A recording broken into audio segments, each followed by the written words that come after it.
Join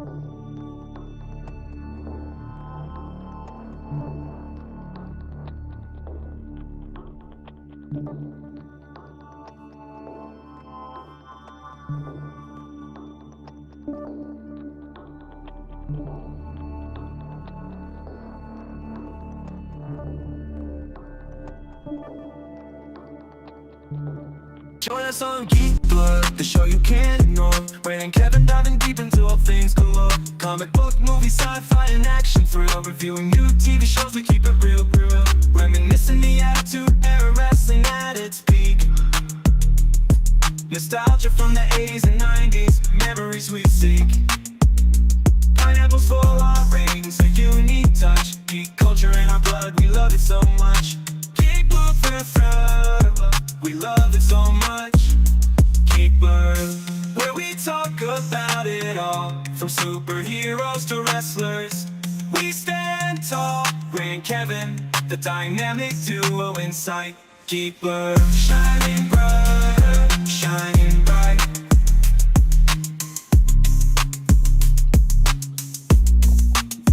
Did you hear about Pluto? Let's messed up right. Geek Blood, taking you on a nostalgia flight. From movies to TV, we cover it all. Join us every week, we'll have a ball.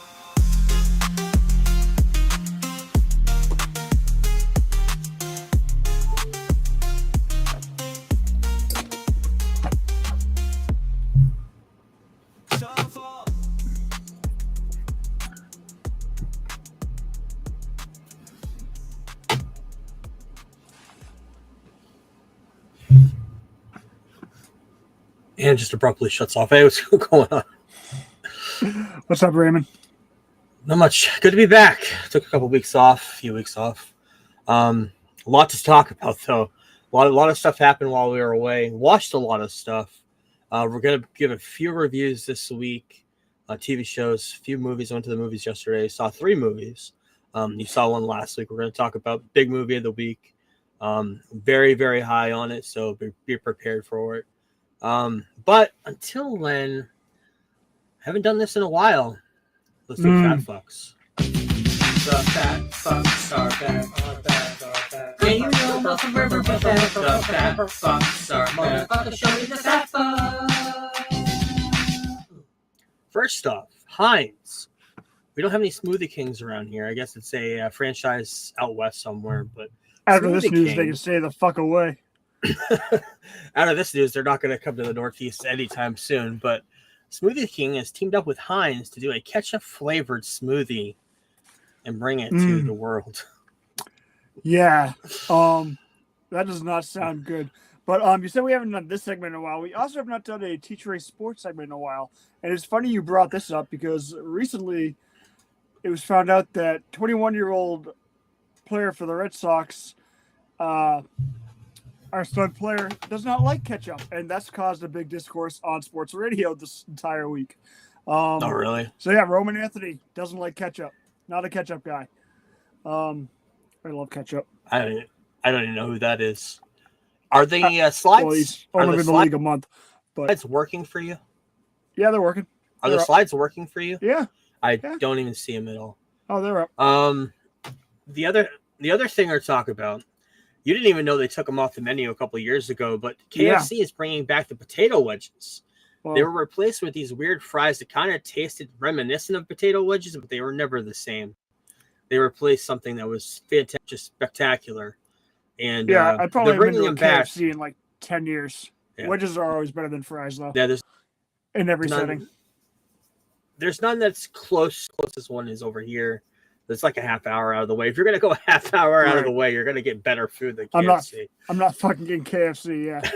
Right. Because that half hour drive with KFC in your stomach's not going to help. If I'm traveling south, like when I'm going to Florida or something, and I'm like, KFC, or I can go to like a Chick-fil-A. This is before we had Chick-fil-A or fucking... I'd rather go to Wendy's than KFC, honestly. I'd rather go anywhere. Chipotle, Wendy's, fucking I love Popeyes. Anywhere but KFC. Yeah, I haven't had Popeyes, and so like stuff like that is just doesn't go past Massachusetts. Yeah, there's a lot of things. When I lived in Florida, there's a lot of stuff I missed. Last time I did Popeyes was when I got the pickle. They had the pickle flavored sandwich, And it took me like an hour to get my food on that Sunday. Well, that's when it first came out, though, right? Yeah, it was like right when it dropped. Well, in general, really, that Popeye sucks in Portland, but yeah. Right, yeah. I remember the only time there was ever a Popeyes on my route, on my travels, was on the highway. They used to have them in the rest area. I don't know if they're still there anymore. Like Kennebunk. Yeah, they do. Yep, they do. Yeah, they do. Yeah. There's Bojangles. There's Raising Cane's is the one you always hear about. Raising Cane's is another one. Yep. That's in Massachusetts. Yeah, they're down there now, but they haven't gone past Mass. So, just like Five Guys, eventually they'll hit the border of New Hampshire and head up. But, show and tell. We haven't done this in a month, so let's do it. All right, you go first this time. So many geeky things that we could pull off from the shelf. We've been collecting shit for years, and now we're whipping it out. So it's time to showcase all the money that we wasted well. C'est la vie, say the old folks. Just keep from show and tell. See if I'm not gonna be able to turn my background off easily, but I bought this last month on sale. Oh, good, it doesn't fuck up. Superman: The Definitive History. Nice. Yeah, it's a huge book, and it's heavy and it's thick, and it's got everything in there. Really cool slipcover. Really cool slipcover. That's dope. Superman. Yeah. Emergency alert. There is a warning for 911. Shelter indoors for a gunman in Windham. Isn't Windham in like Maine? Why am I getting that notification in New Hampshire? Yeah, that was my show and tell. Okay. Hold on. I can't hear you. Oh God, what'd you do?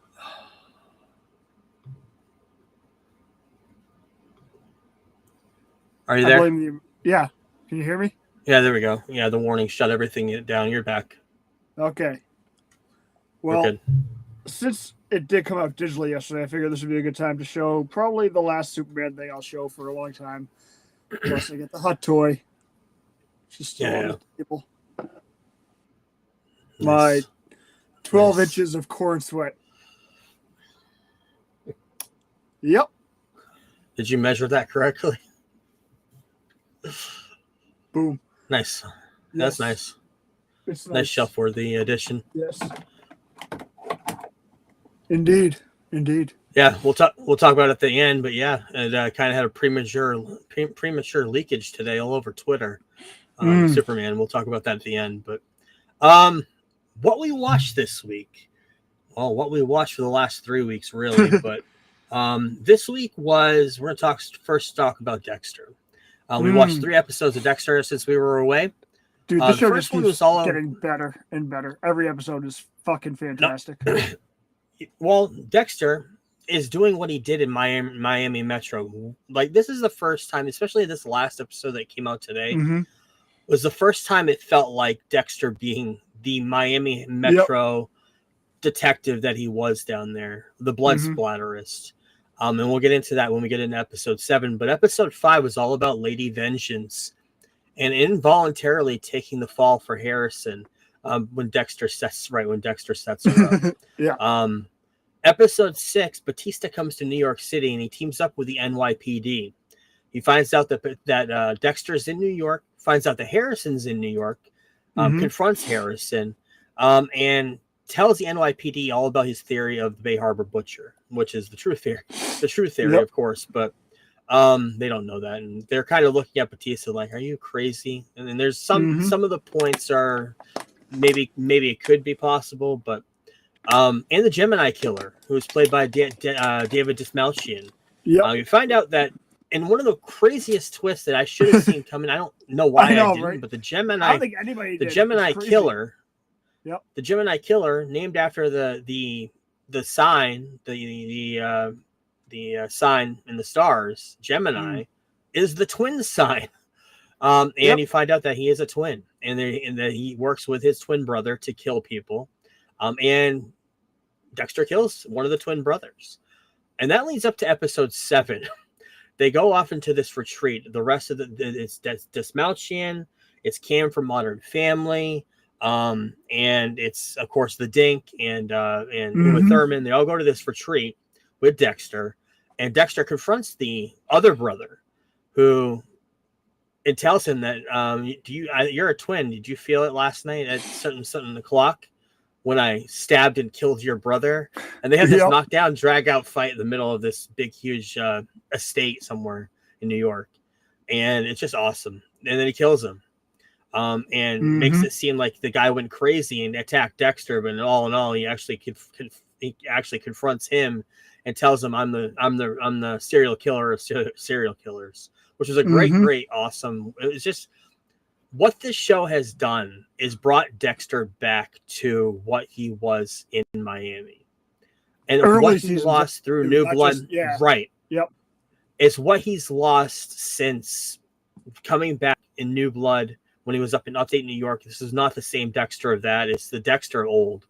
And to the point where they go to a Harrison wants to become for some reason decides he wants to become a detective. He wants to go into the police force. So he's applying for colleges, and he goes to a lecture at a college. And this detective that works for the NYPD is guest lecturing there, and Harrison has no idea. And he invites Dexter to this lecture with him to look at this college. And this is the first time Dexter meets this detective who kind of already knows about Dexter because of Batista.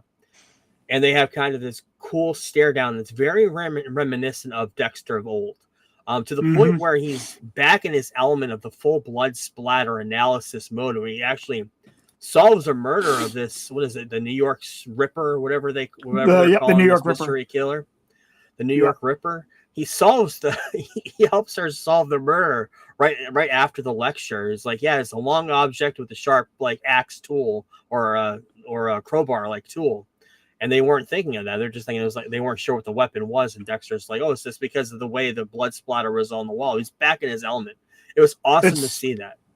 It's definitely going to be that theory that you sent me. Because I think so too. He was alluding to it being a hook.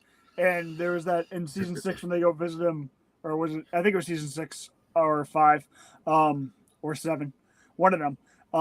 He's swinging a hook around in the hardware store. Yeah. Do we want to talk about that theory now, or do we want to hold off on this big spoiler or what it could be? Because if it is the case, there's a big, huge connection to the first series. Something that hasn't even been mentioned in the show yet. Besides the Trinity killer, do we want to talk? I guess we'll talk about it. Trinity's son is the big rumor of being the murderer in New York City, the Ripper, because of what you mentioned, because of that scene Jonah. When you show him Jonah, when you see him later on working at, I believe, a hardware store. He's using that tool, the hook tool. I know you did last summer, hook. The other thing I wanted to mention, there's two things. The other thing was the song choice at the end of episode 7. I love ELO, Electric Light Orchestra. When him and Batista have a showdown in the car, and Dexter gives him a ride and warns him, as they leave me alone. You're not going to like if you think I'm the Bay Harbor Butcher. You're not going to like how this is going to end. It was. If you think you know who I am, then I would tread very lightly, or whatever he says to Hank. And that's Hank's moment when Dexter and Batista has his Hank moment when he puts a tracker into Dexter's car to track him because he knows he's up to no good. It was incredible. This last episode, not only the best episode of this season so far, the best episode of Dexter since 6th season. When was the Trinity? That was 4, right? 4. Yep, I think this may be the best episode since Trinity. It may be the best episode since Trinity, and we still have 3 episodes left of this season. There's 10. Last episode comes out on my birthday, a day before my birthday. But the other thing I wanted to mention, I think I have a slide. There is one great photo that came out of last episode of Dexter, Harry, and Harrison all lined up in there, and Dexter is teaching Harrison how to put on a tie, and is telling him how Harry taught him how to put on the tie, and he's showing him how to put on his tie. It's a really cool photo. I don't know if it's loading on there. Yeah, there it is. It is. It's there. But for some reason, I don't know why they're taking forever to load on my end. So just have to bear with me when I think they're not loading. But yeah, great series. It's on Paramount Plus. If you were into Dexter back in the day and you kind of lost track after Trinity, definitely pick it up now. This is great. Yeah. Great storytelling, bringing storytelling back into Dexter in a way that makes you feel reminiscent of the past, and continuing the story of where you hope this character may go. And this is going to last for a few seasons, from what they're saying. So definitely worth the investment. So definitely worth the investment of time. The other thing I wanted to bring up, it aired the night of our last episode, was And So It Goes Part 2, the Billy Joel documentary on HBO Max. This documentary is one of the best documentaries I've seen. I love Billy Joel music, so it kind of helped that too. The first part was really, really good because it was all the early stuff that was great. The second part talked about breaking up with his first wife, finding what's her name, Christy Brinkley, and getting in a relationship with her. Talks about how his ex-wife's brother, who was his manager at the time, stole all of his money. And having to deal with that, here he is making millions and millions of dollars, touring all the time, overworking himself to the point where he's in his 40s. He's already thinking of retirement, and he does in the 90s. We'll get into that.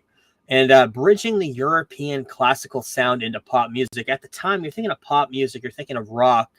The influences was blues, doo-wop, soul, jazz, rockabilly.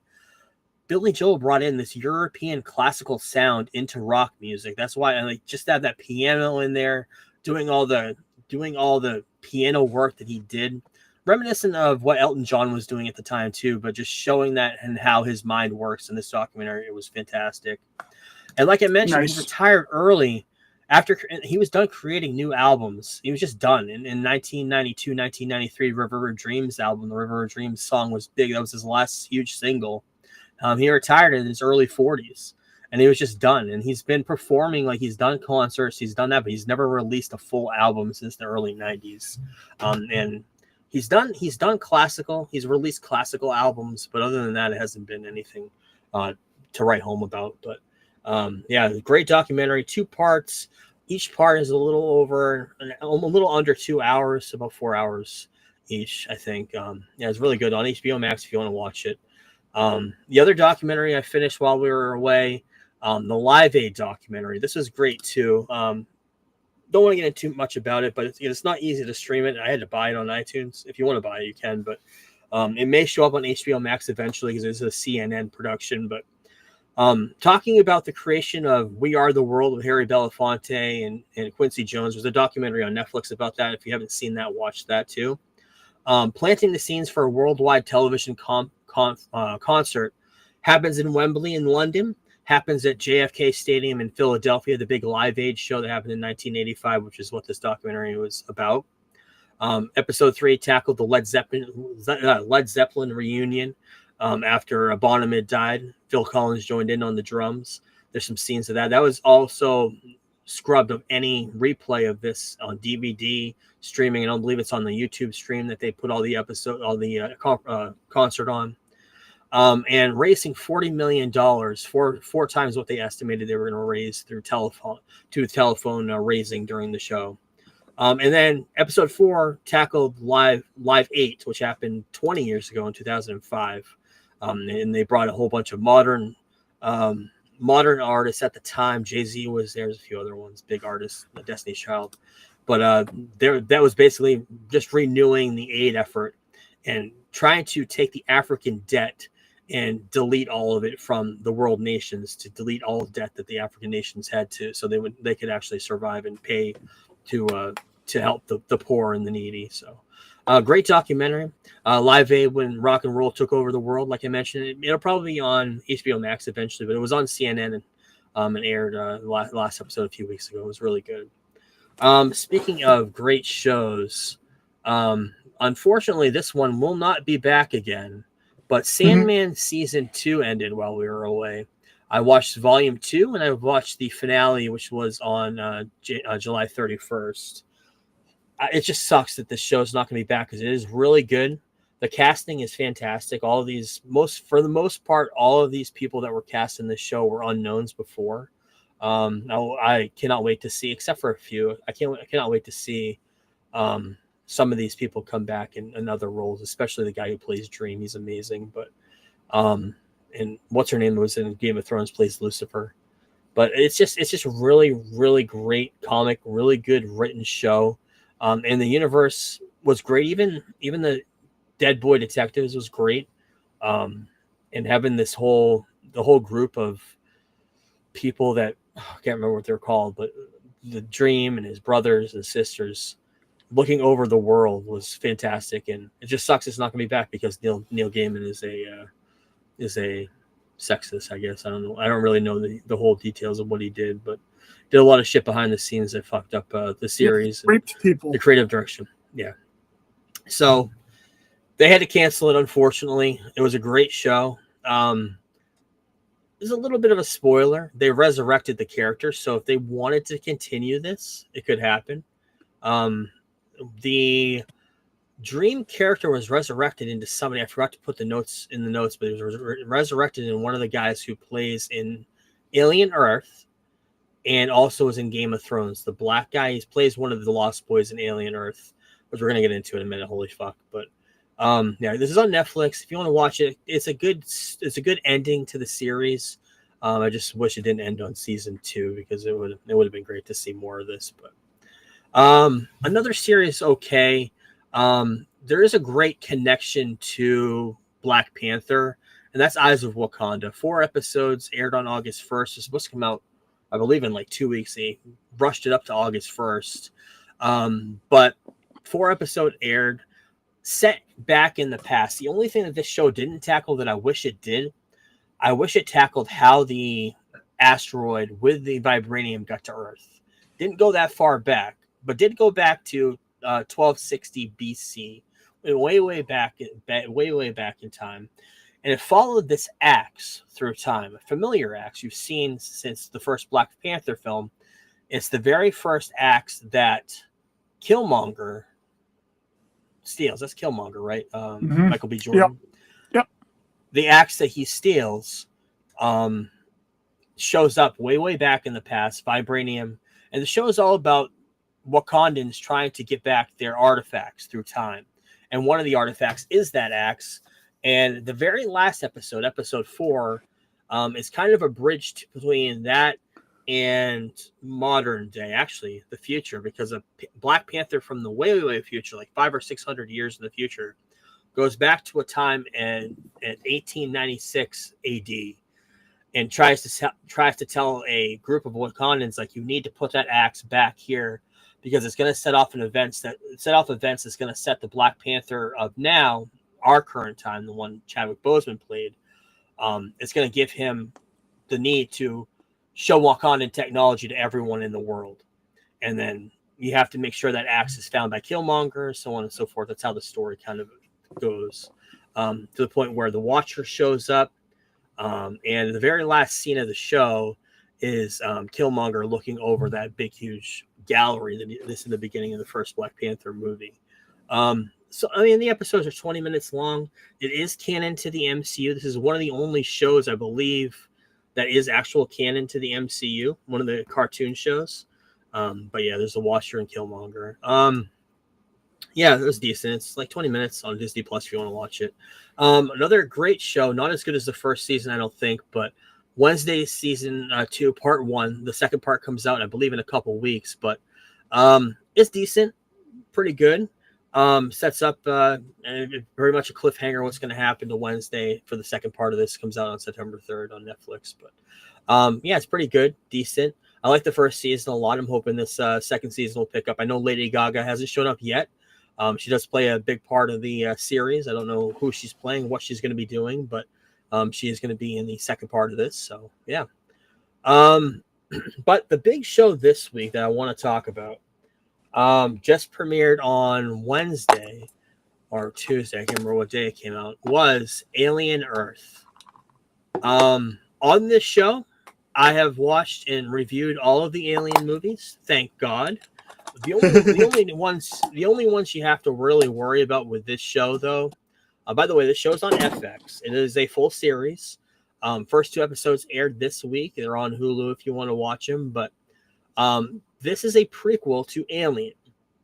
timeline, I believe 2 years before Alien is where it's set, and there's an alien ship that gets taken over by one of the xenomorphs, but also one of the android bodies. One of the guys takes over the ship, kind of like reminiscent of the first Alien movie, and crash lands this ship with all of these alien specimens into Earth. And there's a big, huge thing going on. The cast of this looks great from what we see so far. It's really good so far. The lead android woman, who's, well, it's weird because she's a girl. They're little kids. They're dying of a terminal illness, and their minds go into robots. There's a new technology bringing their minds into an android body. So there's this young 11, 12-year-old girl's mind goes into this android who looks like she's 30 or maybe 25 or so. And they call them the Lost Boys. And there's a lot of Peter Pan references. This show couldn't have been made without their Disney connection. Right. A lot of Peter Pan references, Lost Boys. I love the story of her and how she was terminal. Her brother in real life, still alive, works for the army. Thinks that she's dead. And she knows, and she's been keeping an eye on him, seeing what he's doing, and finds out that he goes to confront these aliens that landed, and worries about him, and tries to talk the government into letting her go save him, and that's what ends up happening. Great episodes. First 2 episodes. This airs every week up until the finale. I don't know how many episodes there are, but it's really, really good. It's on FX if you want to watch it, or Hulu. Another great show. I was very high on it. WWE Unreal. The show would never have been made if it wasn't a podcast generation, because of what Bruce Pritchard did. Opened up the doors for telling background stories of wrestling. This came out a couple of weeks ago on Netflix, and it told the story of everything this year in WWE up to WrestleMania, and it was fantastic. Talked about the Raw on Netflix in episode 1. Broke down the whole entire gorilla position for the first time, seeing it actually being built, how it works, how people react to going out to the crowd, how Triple H kind of runs the show and monitors. Episode 2 talks about the Royal Rumble and actually giving Jey Uso, quote, the rocket ship, and telling the story of how he's going to win the Rumble. And third episode talked about the Women's Rumble. Chelsea Green, Charlotte Flair were the big parts of that. Episode 4, all about the Elimination Chamber and John Cena's heel turn. That was a great episode.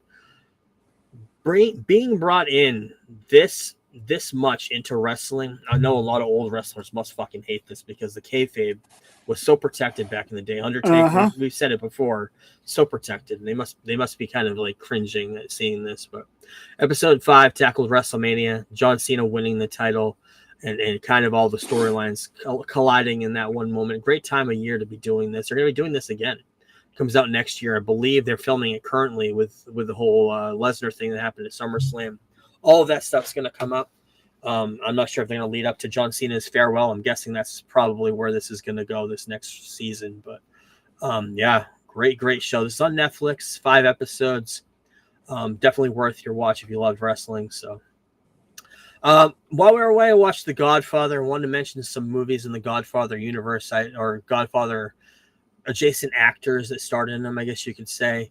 A movie you told me about probably 25 years ago to watch and never did. Dog Day Afternoon, 1975. Al Pacino, the guy who plays Sonny in The Godfather, stars in it. And he robs a bank. Great movie. James Caan? James Caan isn't in Dog Day Afternoon. No, I'm sorry. I'm thinking of. I know what you're talking about though. Yeah. They rob a bank. Yeah. It's a good movie. Guys and Dolls, not a movie I think you'd ever want to watch. You don't. In fact, don't watch it. Whenever I think of Guys and Dolls, there's obviously that famous Seinfeld episode where everyone thinks Jerry's gay. And, not there's anything wrong with that. And George buys him tickets to go see Guys and Dolls. And Jerry's like, well, with everything going on. And George is like, it's Guys and Dolls, not guys and guys. That's all I think about when I hear about Guys and Dolls. 1950s New York City. Pretty Yep. much every movie after this depicted New York City in a weird way like this. Yep. In cinema. Misery. First time I ever saw that. James Caan. Kathy Bates, of course, won a lot of awards based off of Stephen King novel. Great movie. Fantastic movie. And Apocalypse Now. Great movie. Saw this years ago. Wanted to mention it now because I just watched it. I want to say in June. I just watched it. Yeah. Yeah, it's a great movie. Francis Ford Coppola. The cow scene always. I hate that scene. Which cut of the movie did you watch? Because there's like fucking 6 of them. Just the normal cut, Okay. the regular. Yeah. Okay. But just the cast in that alone. Marlon Brando playing this crackhead. Robert Duvall. The Robert Duvall is the reason why I watched it, because the Napalm in the Morning line is. I was trying to watch a movie starring every main character from The Godfather, pretty much. That actually came out on this day in 1979. Oh, no shit. Or either today or yesterday. I saw it on Twitter because there was a thread about its anniversary and all the things that went on during production behind the scenes. Oh yeah, like crazy. George Lucas was supposed to direct it. He was going to do it basically a documentary and this, that, and the other. And yeah, there's a whole bunch of stuff that went on behind the scenes. So it's funny that you watched. There's a whole documentary, I believe, directed by Francis Ford Coppola's wife. I can't remember what it's called. Yeah, it's on the 4K. But yeah, it talks all about that. Yeah, it's on all the box sets of that. But I just wanted to mention that briefly because Godfather, one of those movies you can put on. I've seen it probably twice this year so far. It's one of those movies you can put on and notice something every single time. Just the way he directed that movie everything's depicted in the 1940s, 1950s. I'm higher on Godfather 1 than Godfather 2. I like the ending of Godfather 2, but I'm not a big fan of the Robert De Niro stuff in Godfather 2. And Godfather 3, you don't even talk about. But, yeah. Godfather 3 gets a bad rap, but it was still nominated for Best Picture. It just didn't live up to the first two. Like, it was still nominated for Best Picture. And in canon, like in movie canon, Michael Corleone is still alive. If they wanted to make a Godfather 4, Francis Ford Coppola could do it. It'd be like the death of Michael Corleone. Although I think there is a cut of Godfather 3 when Michael dies. I believe they released it a couple of years ago, so I don't know. 2 movies I want to talk about on Amazon Prime. First one is called The Pickup. We talked about it before we got off. How it looks like everything from Eddie Murphy back in the early 2000s, late 90s, Metro, all those movies. It's basically that. It's basically what we thought it was going to be. Him, Pete Davidson, Keke Palmer, Eva Longoria. Big, huge heist movie. They're working as security guards trying to take money from one place to another. And, of course, Keke Palmer's character hijacks the truck. That's basically what the story is. And Pete Davidson hooks up with her, and she steals all the information of the route where the truck's going, so on and so forth. You know all the stories of that. That's on Amazon Prime. Decent movie. Not great. Probably a 3 out of 5 for me. Now, this movie, I was hesitant to watch. Very hesitant because I know it's bad. I knew it was going to be bad. The tagline in the trailer itself is, "It's worse than you think." Actual line in the trailer, written in words on the trailer, starring Ice Cube. War of the Worlds on Amazon. Have you had a chance to watch this? No, like I did? Spending my time watching that movie. Well, I hate watched it because everybody's talking about it. It's as bad as you. It's as bad as you think it is. The acting horrible. The effects horrible. It would be like watching a movie on our screen right now. It'd be like watching me play with all my icons while I'm doing the podcast. That would be the movie, and that's what this movie was. The acting of Ice Cube, they found his weaknesses in this movie. Definitely not the type of movie he should be doing. He should be sticking with comedies because the drama is definitely his weakness. Not good. Definitely a grimace. But it's one of those grimaces where I'm glad I watched it. Like I mentioned, it's a hate watch. It was one of those movies where it's comical how bad it is. But yeah, this is on Amazon Prime if you're up to it. And it's definitely it goes by quickly. Especially it's definitely one of those movies where you're gonna watch like, oh yeah, this is gonna be horrible going in, and you're gonna enjoy it just how bad it is, pretty much. But the three movies I want to talk about start off with The Naked Gun. I went to the theaters yesterday, saw 3 movies in a row. Haven't done that, I don't think, ever. I think the most I ever saw was 2. But I saw 3.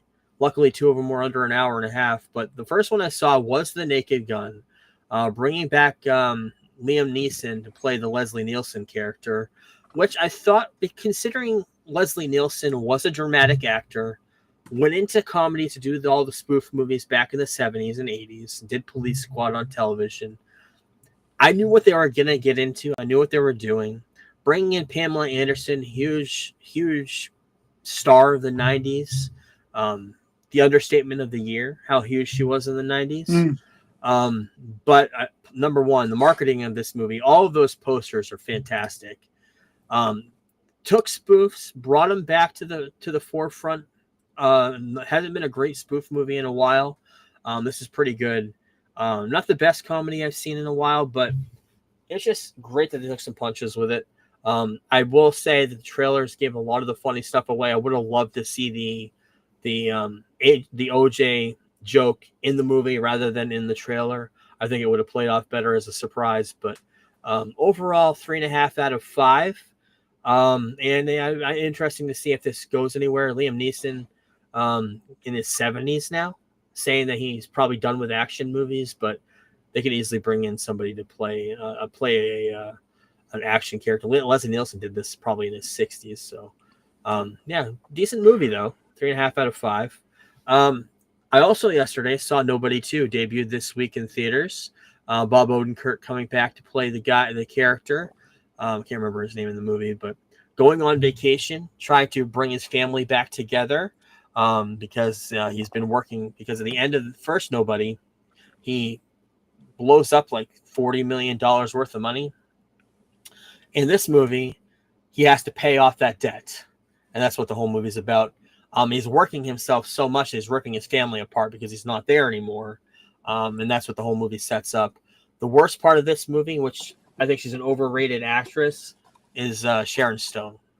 Horrible. She shows her cooch in one movie, and she's an actress. She was bad in Catwoman. She's just as bad in this. Maybe not as bad as Catwoman, but it's okay. Probably another 3.5 out of 5 for me. It was not as good as the first one. I will say that. That's I don't too want to bad. give too much away because you haven't seen it. No. But the first one is just great for what it was at the time. But a movie I'm very high on. Movie came out a couple weeks ago. You saw it last week. Weapons, and we got a lot to talk about with October. This movie. We'll be watching Barbarian because that's one of my favorite horror movies. I almost watched it this week, but I remember we're gonna wait until October to talk about it. And you mentioned to me off pod, watch Barbarian first, but I'm worried what it's gonna do to your look of this movie. I'm very high on Barbarian. For me, Krieger is 2 out of 2 because I absolutely love this movie. This movie was funny you bring up slow burn. What's that? Yeah, it's funny you bring up Kreger. We're gonna get into him in a minute, but I could see where that because I don't know anything about Barbarian. I don't want to know anything going in. You don't want to know a goddamn thing about Barbarian going in. Just go in fresh. In fact, which I did. You're the only person I know that's actually ever mentioned that movie. Like, and I listen to a lot of podcasts, a lot of shows, even online. I never saw it mentioned much. The Discord I'm a part of, everyone in that's a huge fan of that movie because it's very much like this, where it's very different from a lot of movies you've seen, but it's also very similar. You can see a lot of early Paul Thomas Anderson influence in Weapons, the shots and everything, and the way the story unfolds. I love the whole do this person's story, and then you find out more in the next one, and then it gives you a cliffhanger, and then it goes to the next person's story. I love the storytelling in this movie. Very much influenced. There's 2 influences on this movie: Pulp Fiction, Tarantino. You can get that right away. The other one is It. Holy shit! Talk about that in a minute. This cast originally was different. It was supposed to come out right after COVID, and it got delayed. So everybody that was signed on, the big one that's been all over the news this week, that Josh Brolin was originally, that character was going to be played by Pedro Pascal. He had to drop out because this movie kept getting delayed and delayed. Julia Gardner who played Silver Surfer in the new Fantastic Four, she joined in. There's another actress playing her role. There's another actor playing Alden Reich. Alden Reich. I loved his story. His me too. part of this was probably my favorite part, besides the junkies. Right, and the junkie was the only original character written for this movie who stayed on from the first casting to the last casting. He's also in Euphoria. And John, I can't remember his name, but he was in Eternals. I can't remember his name. But he was also supposed to be the teacher. Boy. Yeah, he was supposed to be the teacher that was played by John Henry by Wong. Something like that. He's got like 3 names. That's it. That's it. Yeah, Paperboy. But he was supposed to play the character played by Wong from. He would have been awesome. Yeah, and that was, I think, my favorite character was Wong. I wish I remember his name. I never remember it off the top of my head. Yeah, but he was great in this too. He's probably my favorite part, besides the villain, who reminds me a lot of Pennywise. And God, I didn't want to say that because it's a huge spoiler, but I don't even want to get into that. Just forget what I just said. Because nobody going into this movie knew what the villain of this movie was and what the whole story was. And when you find out, it's very reminiscent of the first time you see Pennywise or Pennywise fucking with people in the It movie, especially the new ones, the ones with Skarsgård. Oh man, Miss March, the guy who directed Miss March, starred in Miss March. You ever seen that movie? No. Great comedy, underrated comedy. Had no idea till probably today. The other thing, and maybe you know more about it, I didn't put it in the notes, didn't read into it, but I know his friend, the guy who he starred with in Miss March, died. Wasn't his friend that died, and then he wrote this story, kind of like his different emotions of feeling how that friend's death hit him. I wish I put it in the notes or read that article. I remember somebody had talked about it. I think it may have been Josh Brolin. Talked about how that friend's death had an impact on how the script turned out. We'll have to get back to that later on. But the movie starts off with a George Harrison song. It was great start. Mentioned the other part. All right, skip for 30 seconds, people. The spoiler I got to talk about. The villain of this movie, Aunt Gladys, is played by the girlfriend of Uncle Buck and Uncle Buck. Who I haven't seen in 30 years. That's all I needed to say for 30 seconds. Come back sometime soon. Weapons, 4.5 out of 5. I think I gave Sinners a 5 out of 5. That's maybe even better. It may be on the same line as Sinners. That's how good this movie was. Yeah, I'm sticking with a 4.5 out of 5 though. I think I like Sinners just a little bit more, just because it's kind of my cup of tea. But yeah, this is this is a 4 out of 5 for me. I'm looking forward to watching Barbarian now, for the 20th time after seeing this. I'm looking forward just because of the hype. Barbarian's like 2 different movies in one, which I love. Which we'll talk about in a few months. But the only thing I know, two things to know about that movie are the casting: is Skarsgård and Justin Long. That's all I know. Oh my God, Justin Long is so awesome in that movie. Who shows up in a quick cameo in Weapons? Briefly, yeah. Oh man, the Weapons. There's gonna be a lot to talk about with this movie. Like once multiple viewings of it, and seeing the connections to everything. You think about it more and more the further you get away from it, which is always a good sign. Yeah, because everything comes together at the end in a secret way. But so let's get into while we were gone. Comic-Con happened. Go over a few things that happened on Comic-Con. Not a lot. There were some reveals. We got some new Wolverine. God, I hate that my notes don't load that quick anymore on here. There's some Wolverine toys that debuted there while we were away. Some X-Men 97, some World War II Logan toys, a mask of Logan. Of course, they're not loading because I need to get to this one. No, they're up. You see it? Do you see that one? Yep. Mephisto. There's a great McFarlane Mephisto figure that debuted. See, I can't go through them quick, so I'm not even sure where my pictures are right now. You got the Human Torch, one of the comic books, one of the current comic books looked really, really cool. I thought these were cool. This is the Christmas Vacation figures. Is that the next one? Yep. Yeah, all the mini figures. They're the light up Santa Claus Clark Griswold. Looks really, really cool. Does light up. This one you brought to my attention, the DeLorean popcorn bucket. Yeah. That's coming out for the 40th anniversary of the movie. This October. But yeah, it looks really, really cool. I haven't seen that anywhere besides what you sent me. Frank Miller is doing a Dark Knight Returns versus Old Man Logan. The art of that was leaked. That came out at Comic-Con. The South Park creators revealed that none of the footage from the teaser trailer was shown earlier this year for South Park this current season. None of that stuff was real. The studio told them to put some stuff together like a highlight reel, which they've never done before. But all that stuff was like the war with Canada. All that stuff's not real. I was hoping that they were going to do another like sequel to, which they kind of are doing with South Park in a way with the Trump stuff, but in a way, kind of, not really. The big thing that came out of this was Killer of Killers. I think this news came out while we were on the pod a few weeks ago. But Killer of Killers, they did this huge Predator thing and revealed that they're going to be releasing later on that night a cut of Killer of Killers with Arnold Schwarzenegger and Danny Glover's character appearing at the ending, a director's cut, because they get the rights of Arnold, they get the rights of his likeness to be added to the film. I guess he had been hesitant of doing it, and then they talked him into it. Trachtenberg went in and actually talked to him and talked him into putting the likeness in the movie.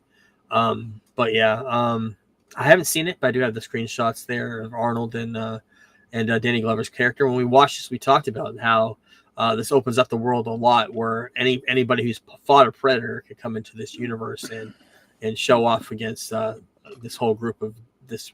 I guess going into Badlands, what's going to happen of everything going on there. But got a new trailer for the Boys spinoff Gen V. Got a brand new trailer for It, Welcome to Derry. I wish my notes were loading, so I can't even see where I'm at. What's on there now? Is it the poster for It? Yep. Yeah. The photos on there too. All the screenshots of the trailer. I wish I could see what's going on. But yeah, it looked really, really good. I cannot wait for this. It comes out in October. They haven't announced the actual date, I don't believe, but they did say it comes out in October. Continuation, or I believe it's going to be like a prequel, not only to the movie, but it's going to show where Pennywise comes from what I heard, and how that, from the story that it comes from a circus or something that comes into town, and they're going to actually have a prequel of the guy who was in the circus and how Pennywise takes over and all that. It'll be interesting. The other thing was Coyote versus Acme was given an actual date for October 28th of 2026, a year from now. Tagline of that movie, Coyote staring at blue. Well, they showed a little clip of it. Coyote staring at blueprints, remembering all the time he's been hurt. And Johnny Cash's Hurts playing in the background. Will Forte's lawyer commercial playing on TV, and the Coyote calls it up, hires him, and he's hiring a lawyer to sue Acme. For everything everybody says is great. Got a new poster for that too. I don't know what's loading on there right now, but got a new poster for that. Some new pictures from the trailer. Hey. Hold on. This is really messing with me today because I can't see where I'm at. Okay, there's some pictures from the trailer. Kevin Smith is writing a Jay and Silent Bob Fucks the Marvel Universe comic book for Marvel. He had a panel sometime at San Diego Comic-Con. And I just gotta make sure. My dog's going nuts over there for some reason. The other big panel, probably the biggest panel while we were gone, was the Peacemaker panel. John Cena came out in Peacemaker outfit, talked about season 2 coming out this week. We'll talk about it next week. Set 1 month after Superman. Guy Gardner and Hawkeye appear in the first episode. Hawkgirl, sorry. James Gunn teasing more DC Universe characters appearing in Peacemaker 2 than have been announced. Quote, maybe there's a couple other people here wandering around these halls who are in Superman. They're also in Peacemaker Season 2. Interesting. James Gunn confirms 2 characters in the history of metahumans and the mural are important to scripts being worked on right now. No real speculation on who that could be, but James Gunn says Peacemaker Season 2 has his favorite soundtrack he's ever done, and there's an Ozzy Osbourne needle drop included in this season too. So, nice. Yeah, that's pretty much it Thursday, for Comic-Con. 9 p.m. Yep, we're gonna be watching that, talk about it next week. So yeah, let's get into the news.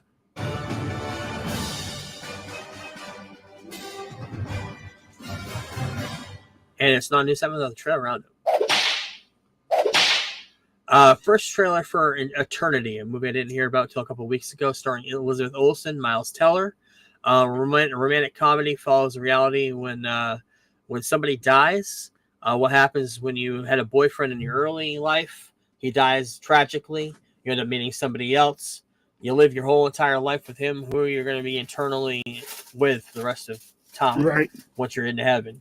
Kind of sets up who she has to choose. Her old boyfriend who died in a car accident years and years ago, or Miles Teller, who she's been with till her death. So, it looks interesting. A24 movie. I'll have to keep an eye on that. The Conjuring. I believe it comes out in 2 weeks. Full trailer for that came out. Trailer came out kind of late, a month before the movie. Saw it in the theater, I believe. One of the movies I watched yesterday. Saw it. Looked good. Got a brand new poster for that as well.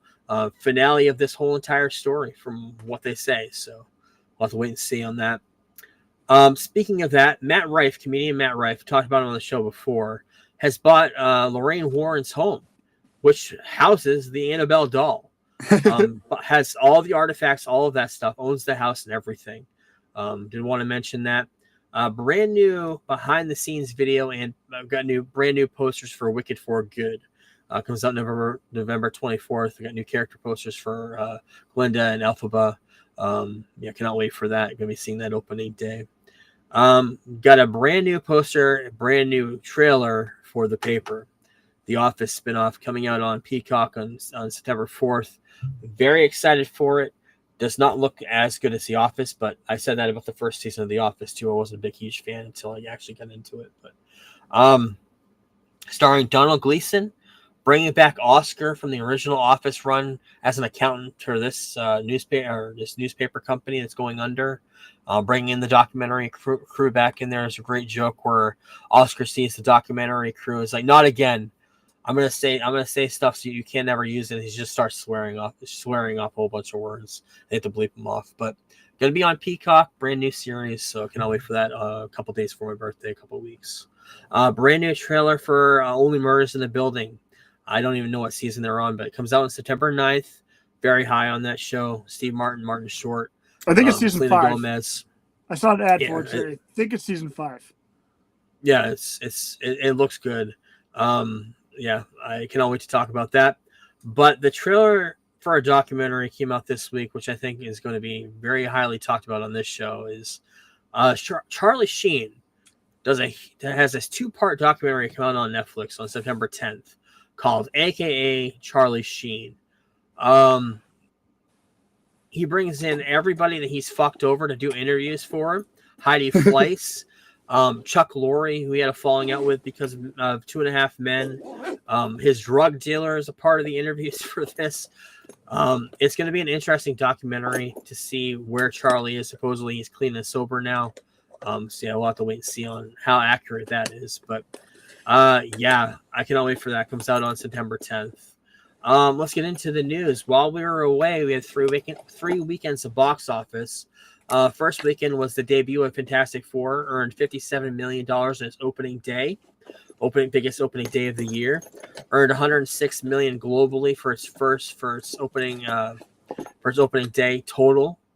And end up opening to $118 million at the domestic box office that weekend, $218 million worldwide. Pretty good numbers, not as good as MCU of old, but good numbers. Marvel Studios made 170 million in media value from the global brand partnership and promotions.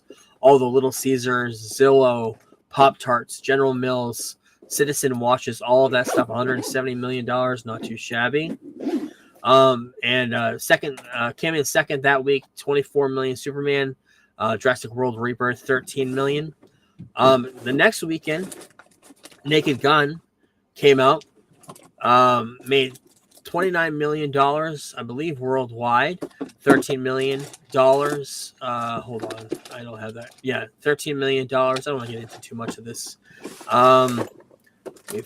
Superman passed $500 million worldwide. Weapons came out last week, did $42 million. Freaker Friday came out $29 million, number 2. Fast and Forward did another $15.5 million. Weapons had $70 million worldwide. Budget was $38 million. One of the biggest global openings for original film in the past decade. Fantastic Four hit $430 million this week. And Superman grossed $578 million globally this week as well.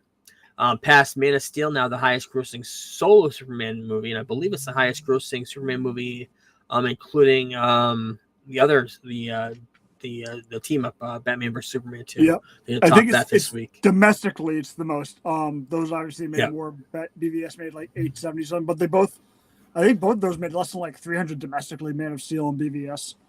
Yep. Got some behind the scenes looks of Ralph Ineson as Galactus. I hope they're loading. Great character in that movie. I'm not sure when this is coming out digitally, but I'm guessing probably sooner rather than later. Matt Shakman talked about there will be no director's cut of Fantastic Four. There's so much VFX involved, it's probably not possible. The other thing that debuted in this was something we didn't mention because I don't think we caught it or I didn't catch it, but they did have people playing Jack Kirby and Stan Lee standing in a window at Timely Comics, which is on the left there. But also the character of Natasha Lyonne's character, who we're hoping playing Alicia Masters or somebody. Her name was Roz, or her name was Rachel Rosman, was named likely named after Rosalind Roz Kirby, the wife of Jack Kirby. This movie, like we mentioned before, was a love letter to Jack Kirby. And Ben Grimm, long rumored to be Jack Kirby's self-insert of the character, his self-portrait of his own art. So it's kind of a homage to him. But Adam Sandler's Happy Gilmore 2 debuted to 46 million views the first weekend, biggest Netflix US opening ever. So yeah, big stuff happened while we were away. A lot of people watched stuff on streaming in the theaters. So yeah. Rest in peace to Lonnie Anderson. I don't know if you ever watched WKRP in Cincinnati. No, I know who she is though. I know who she is. She was huge back in the day. 79 years old, I believe. She died of breast cancer. I think growing up when Pamela Anderson first got famous, I assumed this was her mother. Kind of looks like her. You're right. Yeah, that's what I'm saying. Kind of looks like her. I didn't know anything. I mean, obviously Google wasn't around back then either. So great theme song, WKRP in Cincinnati. Yep. Great show. We used to watch the reruns back in the 80s, probably when I was really before young. Our time. So you would have cut the reruns. Or the end of it. I can't remember how long the show lasted, but yeah, I remember the theme song for sure. Also, rest in peace to Jim Lovell, astronaut. The only reason I'm bringing him up is because Tom Hanks played him in Apollo 13, which was huge in the 90s. 97 years old. He had to have been the last one, right? Like nobody else from Apollo 13's alive.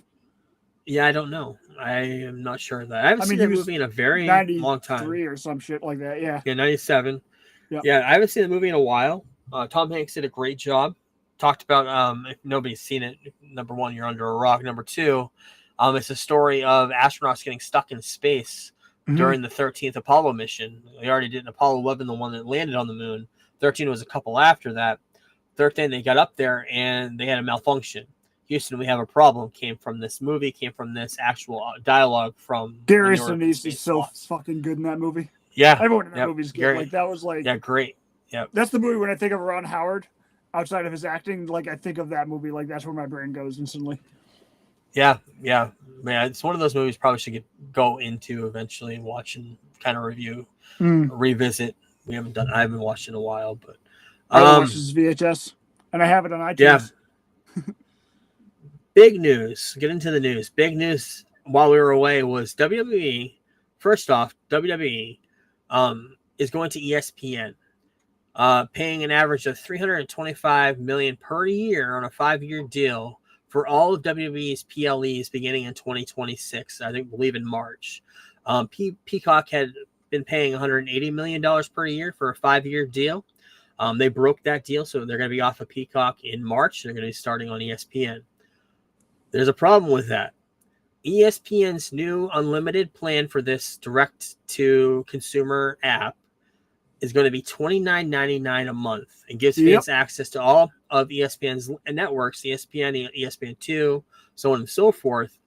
Also gives them ESPN Plus, everything, and a whole bunch of live events. Which, if you're a fan of sports, I know you are. This may make sense, except Nesson I'm not paying has all those deals, Fuck that. right? And Nesson has all those deals up here. Yeah. So that if it was baseball, it'd be different. But it only has a few select sports. It doesn't guarantee you being able to watch like every football game, because those will be on. We just dropped cable for the first time since I moved into this place, and it's because every app has football on now. So it's like you pay for this ESPN app. It's not like you can watch a football game. So the only thing that may be different if you still have cable or if you have YouTube TV or Hulu Live Plus TV or whatever, supposedly cable subscribers are going to be having this for free.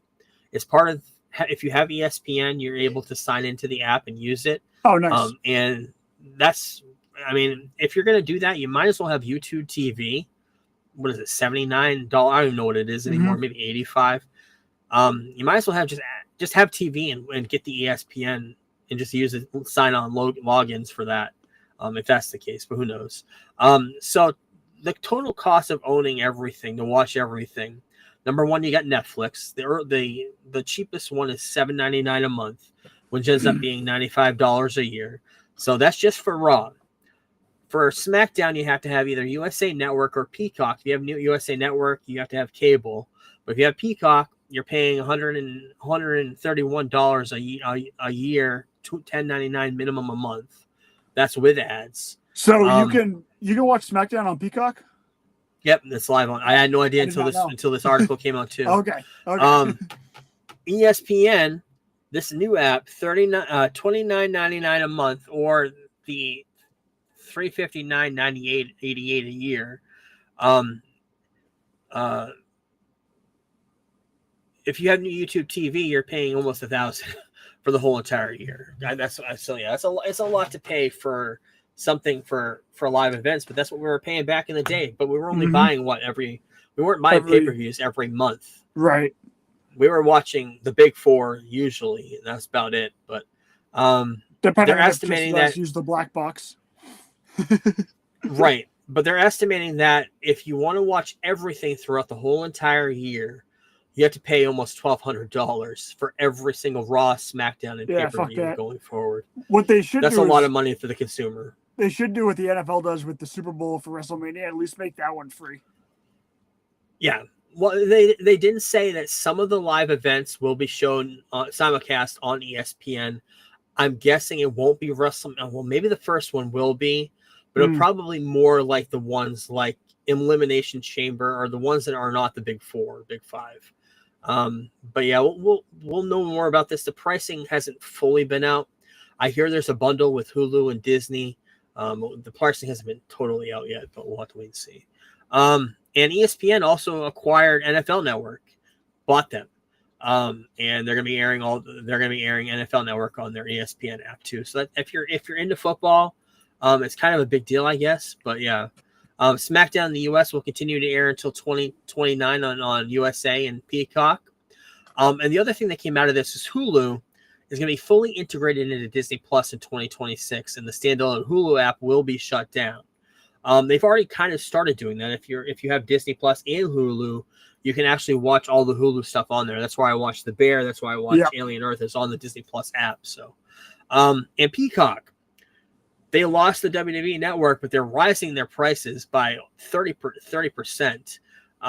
The Peacock Premium was $7.99 a month. going up to $10.99 a month. The annual for that was $39.99, going up to $139, going up to $169.99. Peacock has some great stuff. It has the TED series. The Office is on. There's a lot of NBC Universal stuff that's exclusive to them now. Yep. Psych is on there now. It's exclusive to them as well. I forgot.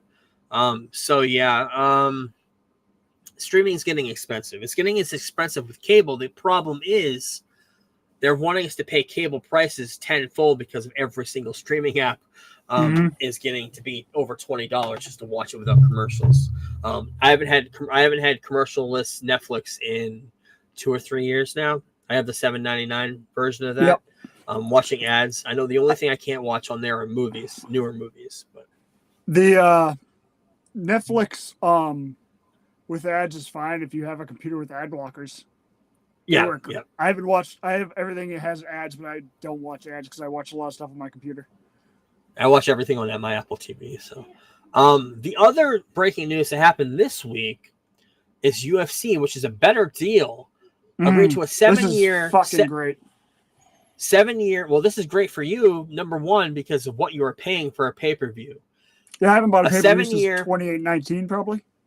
Right. 7-year, 7.7. Well, that's probably why this deal was made. 7-year, $7.7 billion exclusive U.S. media rights with Paramount Plus. All UFC events will stream on Paramount Plus. Select events airing also on CBS, their partner. And they won't be charging viewers any additional fees, eliminating the pay-per-view model going forward. This is starting in 2026. Because of that, at the time, I believe this is different now. I think the price has risen. The deal, which is worth $7.7 billion, was worth more than the market share of the whole entire Paramount, which was at $6.6 billion earlier in the week. I think it's up to 8 something now. And holy shit. One reason I think Dana White finally broke down and accepted this type of deal is he's been on a war with people illegally streaming UFC events for a solid 5 years. And I think he's really come to the realization now that you can't stop it. Like, there is nothing you can do. Like, you might be able to get one person, but for every one person you take down, 5 more are going to pop up to stream your shit. So I think he finally just kind of gave in and accepted this deal. It's easier for the consumer. I don't know if the shows are going to be earlier. I don't know if they're going to, I know they start at like 10 o'clock now. Yeah, but that's because they're in Vegas. So they're 7 p.m. in Vegas. That's why they're at 10 o'clock out here. Yeah.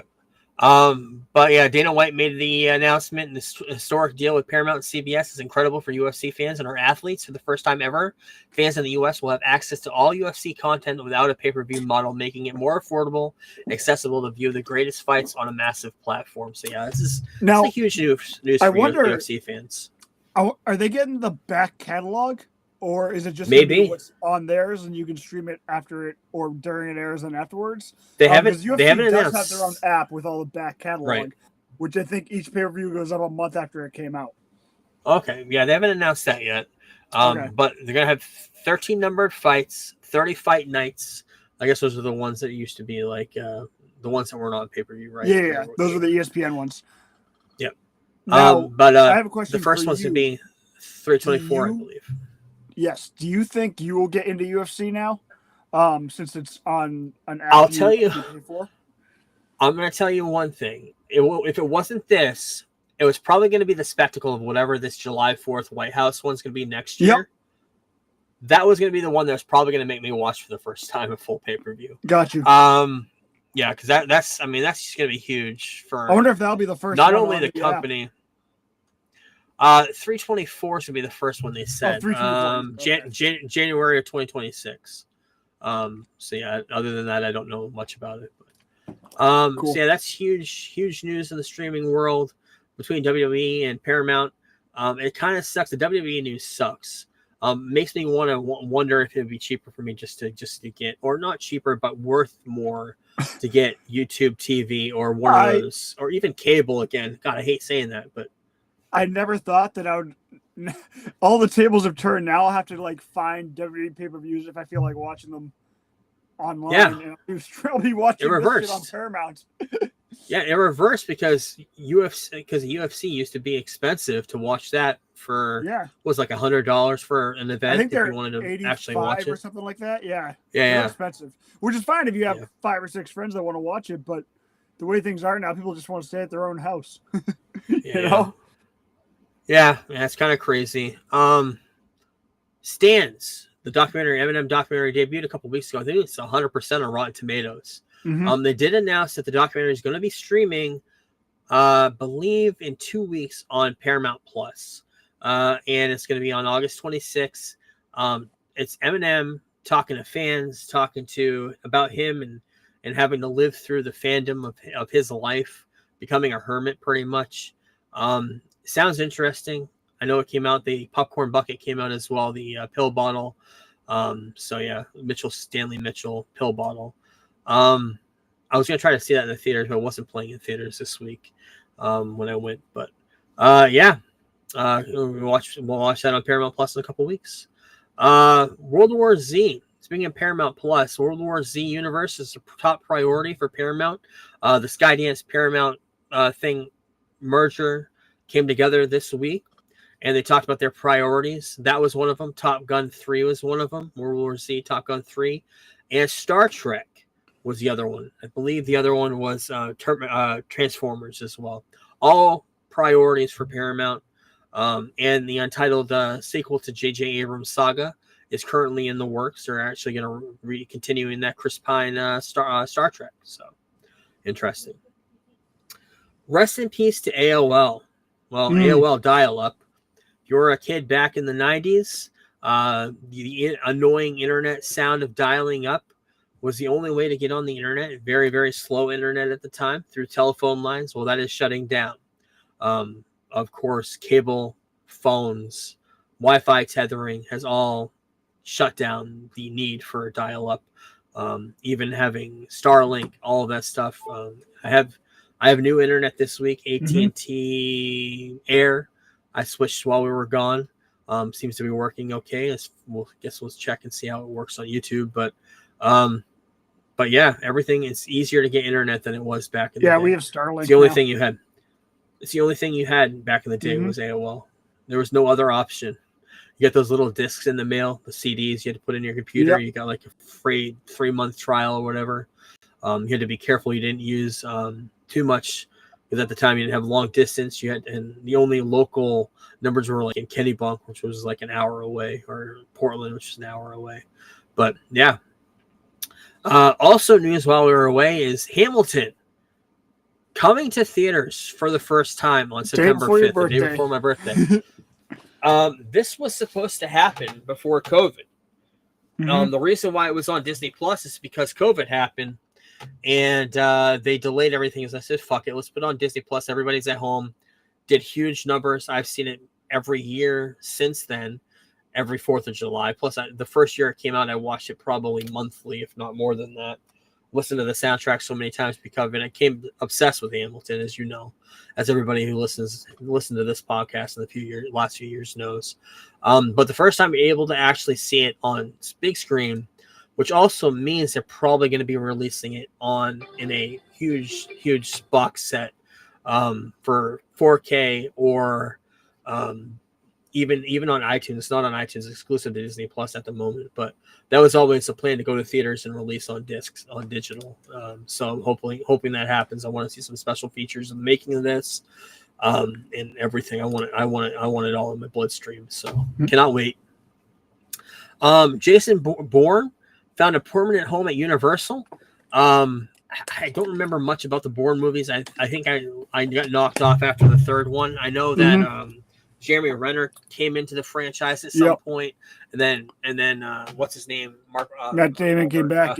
Matt Damon came back. That's all I really know about it. But Universal's gonna be taking over the reins of that. I believe they did the first few films of that too. But yeah, brand new poster. I believe the trailer came out too, but I haven't seen it. Of Waltzing with Brando. This is the movie with Billy Zane playing Marlon Brando. He looks just like him. I wish I'd seen the trailer. Also starring John Hader, Napoleon Dynamite.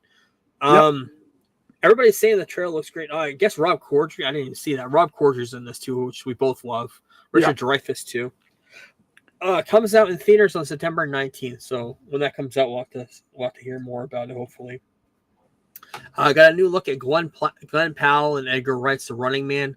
Saw the trailer last night. One of the movies I watched. The movie looks great. Have never seen the first Running Man. I know that's also based off of a Stephen King short story or novel. Yeah. I'll probably watch that closer when this movie comes out November 7th. But Glenn Powell is the darling of Hollywood right now. He's in everything. Fan cast of everything too. But brand new look at Guillermo del Toro's Frankenstein, starring Oscar Isaac, Jacob Elordi as the Frankenstein monster, Maya Goth. Brand new photos of that. Brand new photos of Dr. Frankenstein. Also, brand new photos of Frankenstein's monster, Jacob Elordi. First picture of him in full form. I'm not sure what's loading on there at the moment, but is that what you're seeing right now? The monster. Yep. Okay. Also got a new picture of the Crystal Lake set. Current, I believe they're done filming it currently. Coming out. Is it coming out this year? The one starring maybe. Crystal. Can't never remember her name from Freaks and Geeks. But yeah. Looks like reminiscent of 1980s, 1970s aesthetic from a small town. Mm-hmm. So yeah. Michael Bay exited a Netflix action film starring Will Smith called Fast and Loose amid creative differences. For Michael Bay, who's done a lot of horrible movies, to jump out of a movie with Will Smith, that must tell you how shitty Will Smith is as a person. Because Michael Bay would do everything except work with Will Smith. That's what I'm trying to get to. Got a brand new teaser for a 5-part Martin Scorsese documentary coming on Apple Plus called Mr. Scorsese. Interviews with him, Steven Spielberg, Robert De Niro, everybody that's worked with him, Leonardo DiCaprio, everybody. Coming out on October 17th on Apple TV. Cannot wait for that. 20th anniversary of the 40-year-old version coming out in the theaters next week for a re-release. One of my favorite comedies, top 5 easily, maybe top 3. Yeah, it's good. I love that movie. Announced while we were away, Meet the Parents 4, officially titled Focker-in-Law. Joining the cast of Focker-in-Law, playing, I believe, the daughter of Ben Stiller is Ariana Grande. So it's her follow-up to Wicked is going to be Meet the Fockers 4, a.k.a. Focker-in-Law. I believe I have a title card for that. Announced today, Regina Hall and Anna Faris officially returning for Scary Movie 6. With the Wayans coming back, with the Wayne brothers coming back to star in it, I am excited for that movie. Mm-hmm. I like the first Scary Movie. I like the second Scary Movie. And then when the Wayans brothers left the franchise, I did not like the Scary Movie franchise anymore. Although they did bring in Charlie Sheen to do the third and I believe the fourth one, which is okay. But yeah.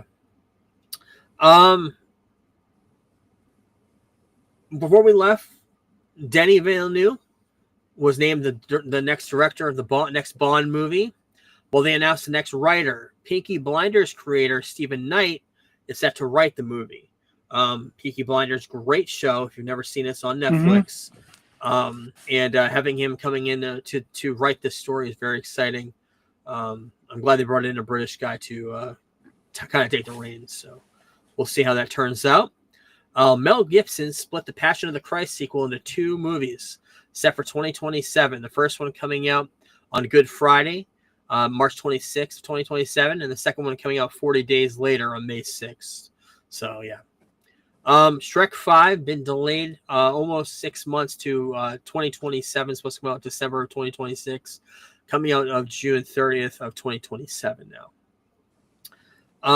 Twisters filmmaker Lee Isaac Chung is in talks to helm the next Ocean's prequel at Warner Brothers. Twisters a great movie, so interested to see on that. Also announced while we were away, A Quiet Place 3 sets July 2027 release date. John Krasinski is going to return to direct that. So I like those movies. I think the last one was pretty good. That was the one with Joseph Quinn. That was pretty good as a prequel. Eli Roth's Hostel television series starring Paul Giamatti is going to be on Peacock development on there. Roth is going to write, direct, and executive produce that. Excellent. Hulu is developing a Stay Tuned comedy series, headlined by Josh Gad and his Broadway show. What the fuck? Wow, it's blanking me. Andrew Reynolds. Oh God, why is it blanking me? From the creators of South Park, Book of Mormon. Wow. The both of them started Book of Mormon together, and they're going to be doing. If you've never seen Stay Tuned, underrated '80s movie, 1992 movie. I wasn't sure when it came out. It's right here. Starring John Ritter and Pam Dauber, who is in Mork and Mindy. Of course, John Ritter's been in everything, but Stay Tuned was a movie that was set back in the days of television, where John Ritter's character gets a television that sends him pretty much to hell. And there's a whole bunch of weird parodies of television shows set in hell. Weird cameos in this as well. It's a weird movie. I used to love it as a kid. I'm not sure how it's going to turn out now as a modern day, but it's going to be taking over the binge watching generation of television now. So it'll be interesting to see how that parody works. Jeremy Strong, frontrunner to play Mark Zuckerberg in The Social Network Part 2. I guess what's his name's Eisenberg dropped out of it. No. Yep. He said no. The other there's another frontrunner too. I can't remember who the other one was. Jeremy Allen White and Mikey Madsen were the other two frontrunners to star in that movie. Aaron Sorkin currently writing and directing that, so yeah, we'll have to wait and see on that. Dave Bautista joins the cast of Highlander and Roadhouse 2. Interesting. There's a huge spoiler I want to get into in one of the movies from yesterday. I don't want to get into it. Mm-hmm. No, we'll hold off on it because Dave was in it. But yeah, hold off. Kevin Hart and John Cena will star in a new action movie called The Leading Man for Netflix. The film follows a self-absorbed movie star who discovers that his co-star is a secret agent. John Cena is getting typecast in a lot of those type of movies, so be careful. Kristen Wiig, Jonah Hill, star in a movie called The Cut Off, or Cut Off, new comedy. Jonah Hill is going to direct it. Film follows wealthy siblings who are forced to fend for themselves after their parents cut them off. Coming out July 17th of 2026. Wanted to mention this trailer comes out next week. We'll talk about it more, but there's a horror movie called Good Boy, starring a dog who, after his owner dies, ends up seeing all of these ghosts that are haunting around the death or something. We'll know more about it next week, but in the tagline of what the director said, do you ever wonder what your dog stares at? Why your dog stares at empty corners, barks for no reason, or refuses to go in the basement? Good Boy is a story of a dog who sees everything that goes bump in the night. So, yeah, interesting. Got a brand new poster and a debut of December for Fallout Season 2. Welcome to New Vegas. I know that's based off a New Vegas game for Fallout, which I know was really popular about a decade ago. Cannot wait. Love the first season of Fallout. Cannot wait for that. Got brand new photos of Vought Rising, the prequel to The Boys. Reveals the superheroes led by Jason Ackles, Soldier Boy, and a few other characters called Private Angel, Bombsight, and Torpedo. Very excited for that. Love Jason Ackles in The Boys. We had his run in there the second season, I think it was Thursday. I can't remember when he was on there. So yeah, I cannot wait for that. Brand new documentary I wanted to mention because I know you were a big Raven fan back in the 90s. Yep. Nevermore, The Raven Effect. He's actually going to be in Boston, I believe, next week to debut the that's awesome. Sneak peek screening of this huge Raven documentary talking about his life in wrestling. He's going to do a Q&A somewhere in Lexington, Massachusetts. So, yeah, that's cool. Hopefully, that'll be streaming sooner. Universal Studios, while we were away, announced their Halloween Horror Nights Worlds are going to be there this year. Got Friday the 13th, Terrifier, Fallout, Five Nights at Freddy's, and WWE's teaming up with them to do a Bray Wyatt themed part of the park. Halloween Horror Nights. If you've never been, I recommend to go at least once in your life. I should go. It's just, yeah, you definitely should. It's at the end of October. Well, it's all of October, September, October. And it's just a great time. They turn the park on at night, and all the ghouls come out and they try to scare the hell out of you as you're walking through the park. And they add these haunted houses that are themed like the Friday the 13th, like Terrifier. If you were going to go, this would definitely be the year for you. Yeah, to go. that's what I'm saying. Two of your favorite franchises are going to be there, and 3 if you include WWE. So, Mario Paint. I remember we talked about the Nintendo Switch 2 had the ability of using a mouse for the controller. Yep. Well, they're going to take that, and because of that, Mario Paint came on the Nintendo Switch in the Nintendo Online library, so you're able to use it that way. I believe you're able to hook up USB or Bluetooth mouse to your Switch 2 and do it that way. But back in the day, underrated game, lots of fun on the Super Nintendo. Very underrated, very good game. I remember Nintendo Power had the book where you can create characters and stuff, which was pretty cool. So yeah, that's in Switch library now. Fortnite teamed up with Power Rangers, released a whole bunch of skins for Power Rangers. You got the original 5, plus you get the Green Ranger Tommy and the White Ranger Tommy joining, and you also can team up and create the Zords and bring together and have a big, huge Zord battle. I don't play Fortnite. It's stuff like this that I wish I did. I know they had a big, huge Marvel. They've had big, huge Star Wars stuff. All the stuff I liked. Yep. Huge Superman thing a couple weeks ago. So yeah. Gina Carano, who was in Star Wars, had that big, huge fallout with Disney. Settled her lawsuit over the Mandalorian firing. And we kind of left the door wide open, like maybe she could come back to Star Wars eventually later on. Quote, we look forward to identifying opportunities to work together in the future, is what Disney had said. So, joining the new Star Wars movie is Matt Smith, who I love as Doctor Who. Kind of has had some bad acting choices since Doctor Who. Cough, cough, cough, Terminator. However, I think this role is kind of made for him. I believe he was one of the original choices for the last Star Wars trilogy, but I can't remember who he's going to play. I don't think it was Kylo Ren. I don't remember. He was supposed to play somebody. So yeah.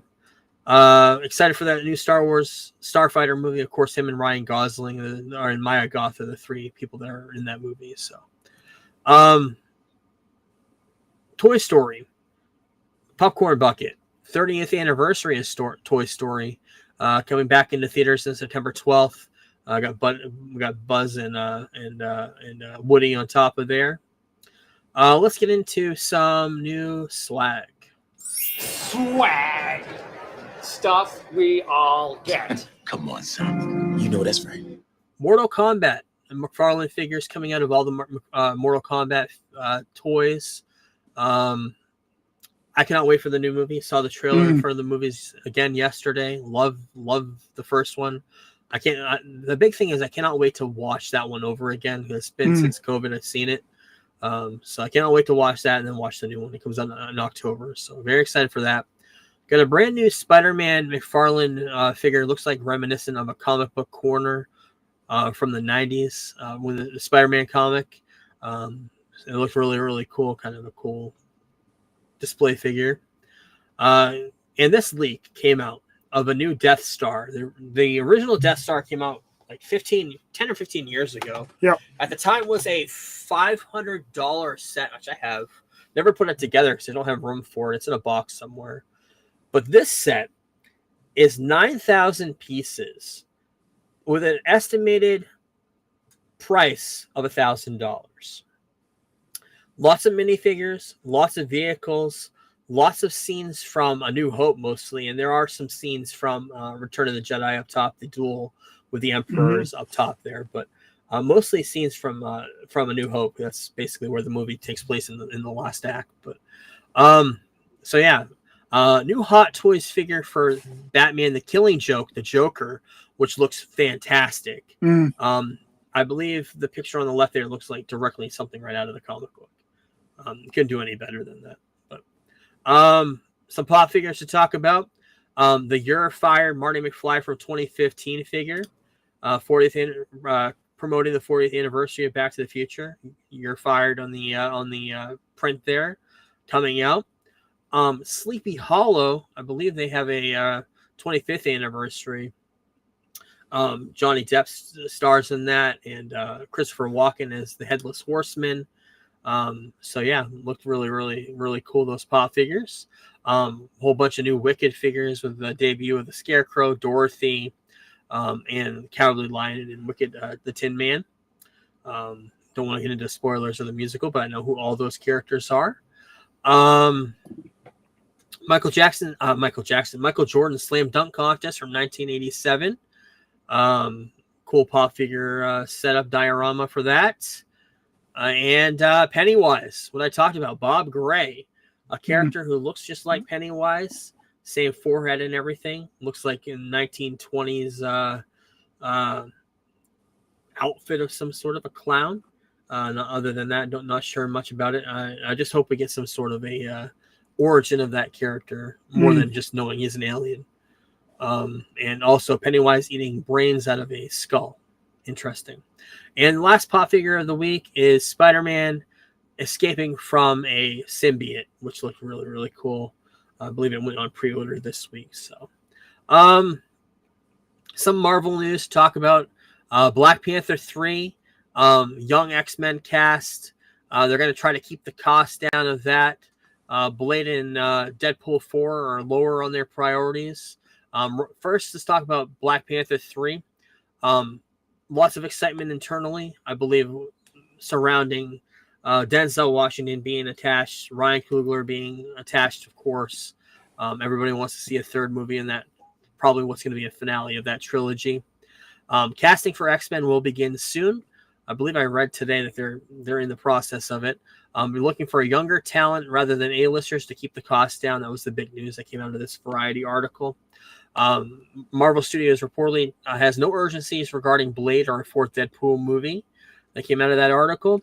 And Robert Downey Jr. made over $500 million in his MCU run as Iron Man. He's going to be making $80 million in the next two Avengers movies. Probably has a back-end deal with that, so it's probably a lot more. And Marvel Studios is holding a July 23rd, 2027 date right between the two Secret Wars movies for an untitled film that they haven't released yet. So speculation could be Black Panther, another Doctor Strange movie, could be Blade, but I highly doubt it. It's going to be something multiversal. It's going to be right in the smack dab in the middle. So we'll have to wait and see. Top agent who represents several clients in the MCU says the box office will never be the same. I agree. I think COVID ruined a lot of things, especially comic book movies. I think it's going to take the bigger hit when you look back in the history books of what COVID did to movies. And it just made people like today. We'll talk about it in a little bit. We'll mention it. Like Superman came out today on digital. And the reason for that is because of Peacemaker. We'll get into that in a minute, but it's just the way the industry is working right now. It's shifting, and it's very kid oriented in the movies. You see a lot of animated movies making big, huge money in the box office, and the smaller movies are making more views off at home on TV than they are in the theater. So, Spider-Punk animated movie in the works. Daniel Kaluuya is co-writing the film. Mr. Negative will seemingly make his MCU debut in Brand New Day. There's military vehicles. They started filming Spider-Man, the new Spider-Man movie, Brand New Day. Military vehicles showing up on the set with the logo of Mr. Negative on the side of the tanks. No, not sure who's playing Mr. Negative. If you played the first Spider-Man game, you know that whole entire game was based off of Mr. Negative. The other person that was named and is going to be part of this cast, the villain, is Michael Mando, who played Scorpion in the first Homecoming.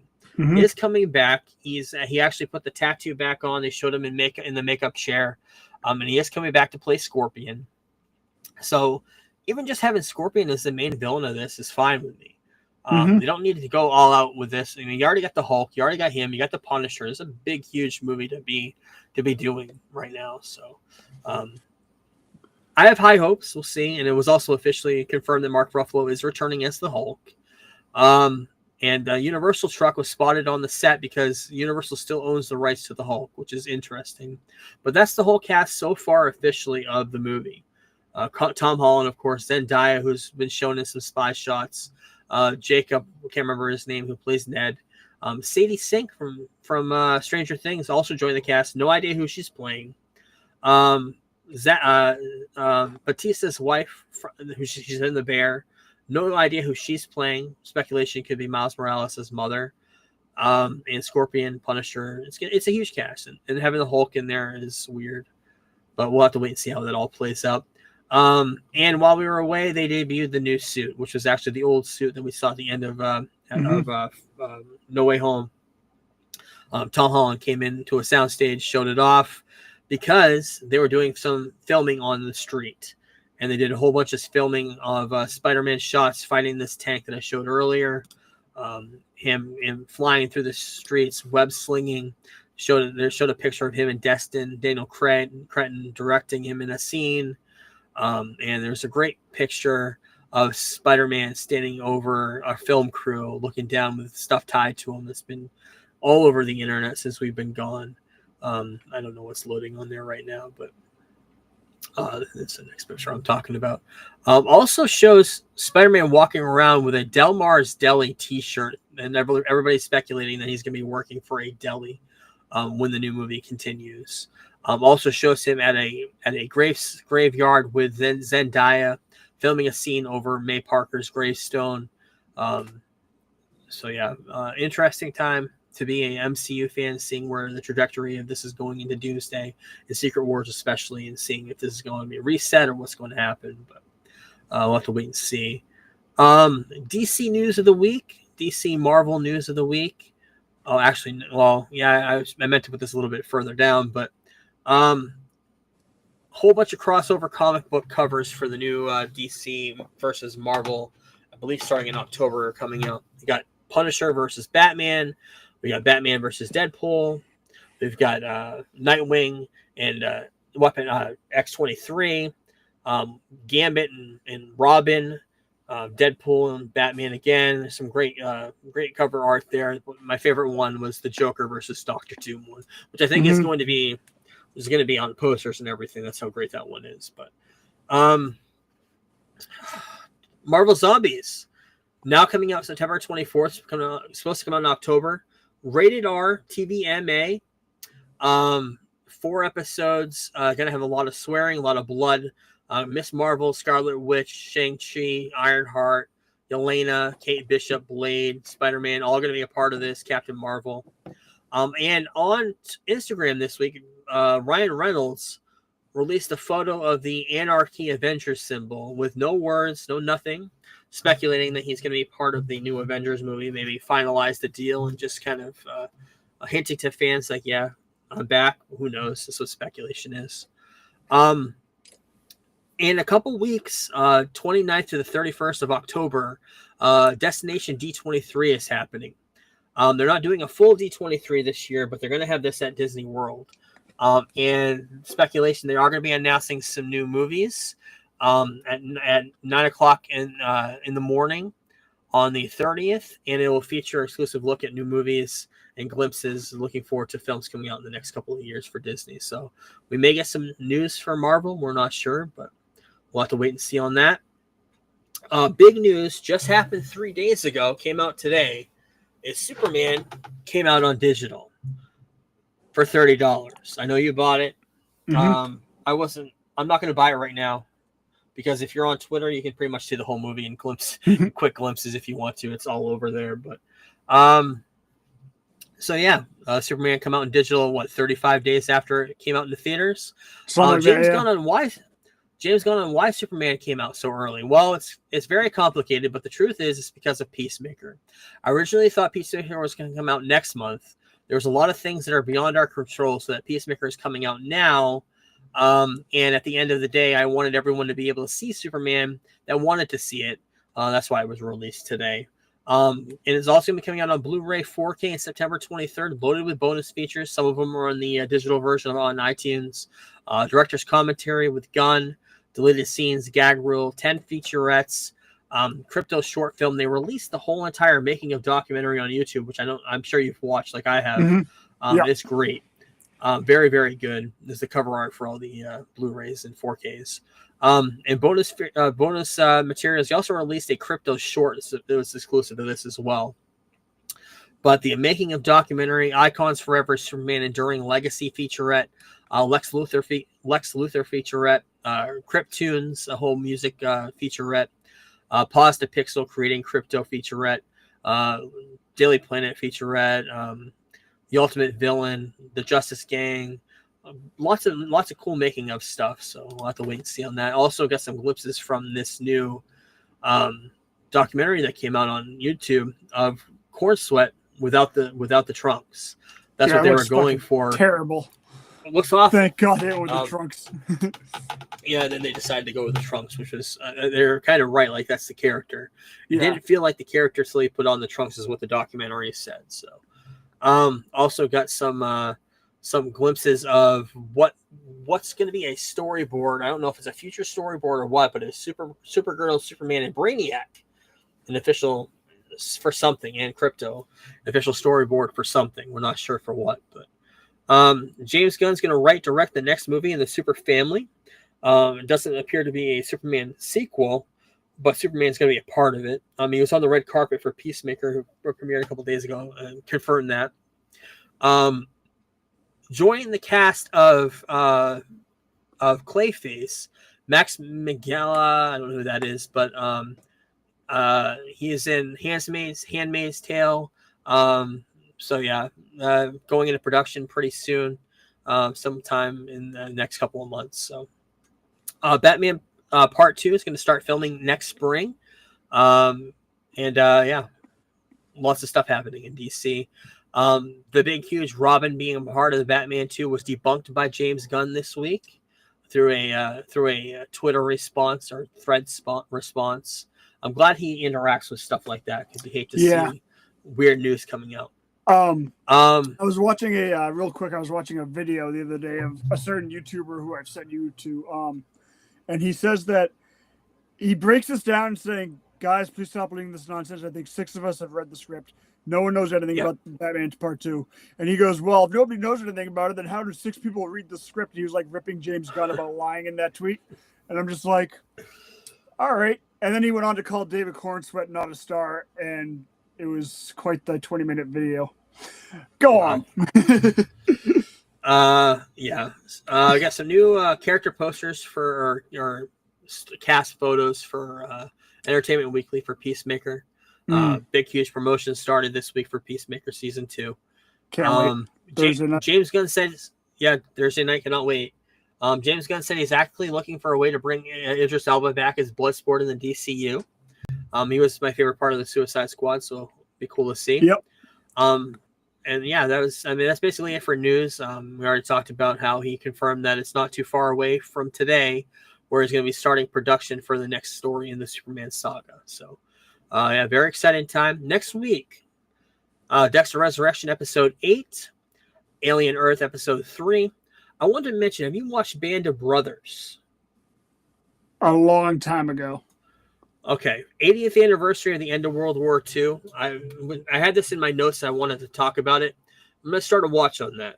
It's fucking great. It's really good. That's what I hear. There's a lot of stars of that are stars of today, which is one of the main reasons I want to watch it. Yeah, Peter from Office Space is in it. Yep. 3 movies I need you to find for me. Jurassic World Rebirth. The first 2. 28 years later. And I Know What You Did Last Summer, the new remake, which I haven't seen. You want my quick review of Jurassic World right now before we get into it next week? Yeah, quick, like. I have one word. No. Okay. It was fucking awful. I don't know if it's worse we'll than review Dominion, but we'll get into it next week. I'll rewatch it. Yeah. But yeah. Yeah. We'll review that. We'll review those 3 movies next week. Yeah. And Peacemaker season 2, the big premiere. We're very excited for that. And we will be watching that. We're reviewing Yes. Is that just one episode debuting next week? Probably. Yes. It's week to week. One. Cool. Thank you, everybody. Glad to be back. Next week won't be as long because we won't have 3 weeks worth of shit to talk about.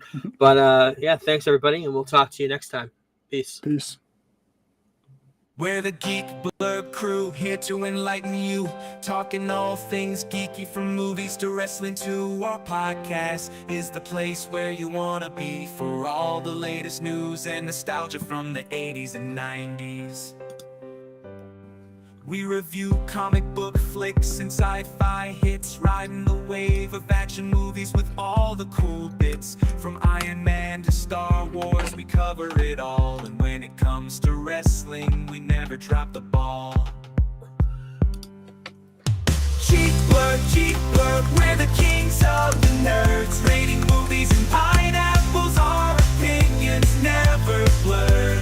Join us each week for a geeky chat with the latest scoop and a dose of nostalgia that. So if you're a fan of the comic book craze, or a lover of